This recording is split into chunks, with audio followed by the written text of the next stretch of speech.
Of course, the Department of Education or the loan servicer, they're going to take whatever you pay on the student loans because, they want you to pay it back. But when we're talking about a partial payment, different things can factor into that. And are we saying we're going to make a partial payment to equal up to that monthly payment and we're going to get that all in, by the time that that payment is due? Or is it something you're going to make a partial payment, but you're not able to, you're not able to pay that remaining amount that is due for you to make that full payment on time? Because depending on what plan you are on, that can mess up certain benefits of the plan if we're not making these full on time payments, especially with the repayment assistance plan.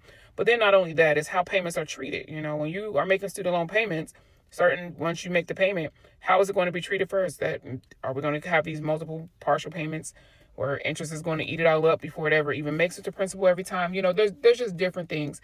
Now, I know loan servicers, they can make all kind of agreements with you. And I don't know as far as with the partial payment, if you reach out to them, how they will want to treat that. But the even bigger thing is that you mentioned is that your repayment plan that you are currently in, that monthly payment is not a reflection of where you are currently financially.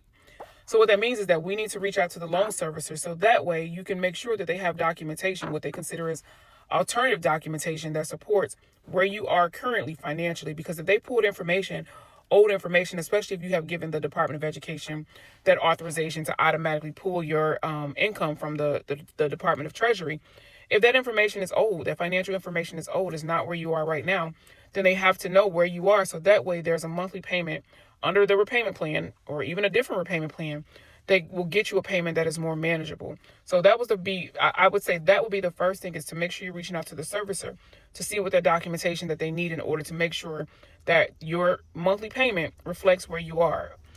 Some servicers, you're able to communicate with them through an online chat feature. You may want to start there. That may be the easiest way instead of sitting on the phone for hours. But definitely make sure that you reach out to them to make sure that they have your current financial situation. So that way we're not having to make all of these partial payments where things could potentially go late. We don't want to deal with delinquencies, late fees, all of that stuff unnecessarily. And we just need to get it into a plan or have them have current information so that we're in a plan or a monthly payment that we can manage. All right. I hope that helps. Good luck with everything.